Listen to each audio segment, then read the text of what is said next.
Hi friends, ഇന്ന് ഞാൻ നിങ്ങളായിട്ട് ഷെയർ ചെയ്യുന്നത് നല്ല ടേസ്റ്റി ആയിട്ടുള്ള ഒരു ഗാർലിക് പൂരിയുടെ റെസിപ്പിയാണ്.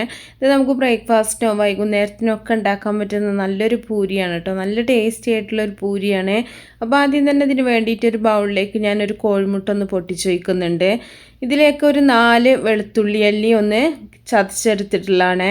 വലിയ അല്ലി വെളുത്തുള്ളിയാണ് ഞാൻ എടുത്തിട്ടുള്ളത് കേട്ടോ. ചെറിയ അല്ലിയാണെന്നുണ്ടെങ്കിൽ ഒരു 5 അല്ലി വരെ നിങ്ങൾക്ക് എടുക്കാം. ഇനി ഇതിലേക്ക് ഒരു 150 ml തൈരാണ് ചേർത്ത് കൊടുക്കുന്നത്. അധികം പുളിപ്പില്ലാത്ത തൈര് വേണം ചേർത്ത് കൊടുക്കാനായിട്ട്. ഞാനിവിടെ യോഗട്ടാണ് ചേർത്തിട്ടുള്ളത്. അപ്പോൾ നിങ്ങൾ സാധാരണ തൈരാണെന്നുണ്ടെങ്കിൽ അധികം പുളിക്കാത്ത തൈര് എടുത്തിട്ട് ചേർത്ത് കൊടുക്കുക. എന്നിട്ട് നല്ല പോലെ ഒന്ന് മിക്സ് ചെയ്തെടുക്കുക. തൈരും മുട്ടയും അതുപോലെ തന്നെ നമ്മുടെ ചതച്ച വെളുത്തുള്ളിയും കൂടെ നല്ലപോലെ മിക്സ് ചെയ്തതിന് ശേഷം ഇതിലേക്ക് ആവശ്യത്തിനുള്ള ഉപ്പ് ചേർത്ത് കൊടുക്കുക. ഇനി ഒരു 1/4 ടീസ്പൂൺ ബേക്കിംഗ് സോഡയും കൂടെ ചേർക്കുന്നുണ്ട്. ബേക്കിംഗ് സോഡ പറഞ്ഞാൽ സോഡാപ്പൊടിയാണ്, നമ്മൾ അപ്പത്തിലേക്കൊക്കെ യൂസ് ചെയ്യുന്ന അപ്പക്കാര കേട്ടോ. ഇനി ഇതിലേക്ക് കുറച്ച് മല്ലിയില അരിഞ്ഞതും കൂടെ ചേർക്കുന്നുണ്ട്. മല്ലിയിലൊക്കെ പ്രത്യേകിച്ച് അളവൊന്നുമില്ല, കുറച്ച് കൂടുതൽ വേണമെന്നുണ്ടെങ്കിൽ കൂടുതലായിട്ട് ചേർക്കാം. ഇനി ഇതിലേക്ക് 2 ഗ്ലാസ് മൈദപ്പൊടിയാണ് ചേർത്ത് കൊടുക്കുന്നത്. മൈദയും കൂടെ ചേർത്തിട്ട് നമുക്ക് നല്ല പോലെ ഒന്ന് മിക്സ് ചെയ്തെടുക്കാം. ഇത് നിങ്ങൾക്ക് ആട്ടപ്പൊടിയിലും ചെയ്യാം, പക്ഷേ മൈദയിൽ ചെയ്യുമ്പോഴാണ് എപ്പോഴും നല്ല ടേസ്റ്റ് ഉണ്ടാവുക.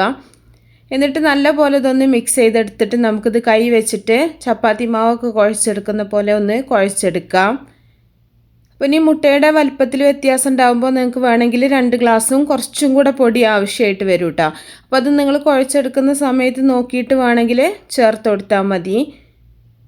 അപ്പോൾ ഇതുപോലെ ഒന്ന് കുഴച്ചെടുക്കുക. ഇനി ഇത് നമുക്ക് മാവ് റെസ്റ്റ് ചെയ്യാൻ വെക്കേണ്ട ആവശ്യമൊന്നുമില്ല. ആ ഒരു സമയത്ത് തന്നെ നമുക്ക് ഇതിന് ഒരു പകുതി എടുത്തിട്ട് ഇതുപോലെ ഒന്ന് ചപ്പാത്തി പരത്തിയെടുക്കുന്ന പോലെ കുറച്ച് പൊടി ഇട്ടിട്ടൊന്ന് പരത്തിയെടുക്കുക.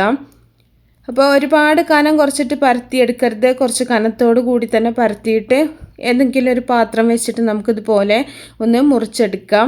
അപ്പോൾ ഞാനിവിടെ ഒരു ടിന്നിൻ്റെ അടപ്പ് വെച്ചിട്ടാണ് മുറിച്ചെടുക്കുന്നത് കേട്ടോ. അപ്പോൾ നിങ്ങൾക്ക് ചെറുതോ വലുതോ നിങ്ങളുടെ ഇഷ്ടത്തിനനുസരിച്ചിട്ട് മുറിച്ചെടുക്കാം.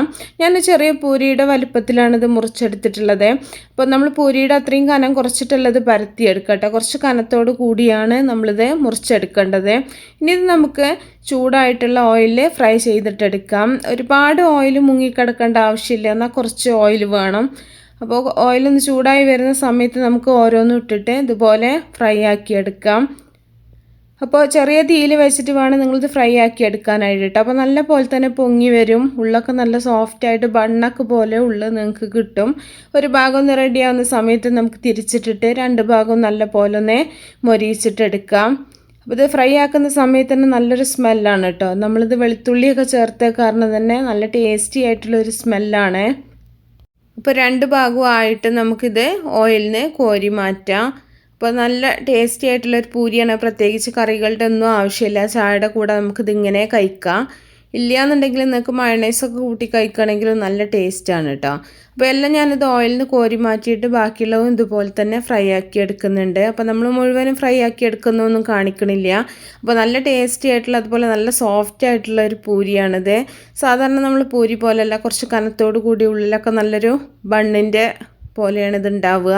അപ്പോൾ എല്ലാവരും ഒന്ന് ട്രൈ ചെയ്ത് നോക്കുക. ഇഷ്ടപ്പെട്ടാൽ നിങ്ങൾ തീർച്ചയായിട്ടും ലൈക്ക് ചെയ്യുക, അതുപോലെ ഷെയർ ചെയ്യുക, മാക്സിമം സപ്പോർട്ട് ചെയ്യുക. അപ്പോൾ നല്ല നല്ല റെസിപ്പികളൊക്കെ ആയിട്ട് നമുക്ക് അടുത്തൊരു വീഡിയോയിൽ കാണാം.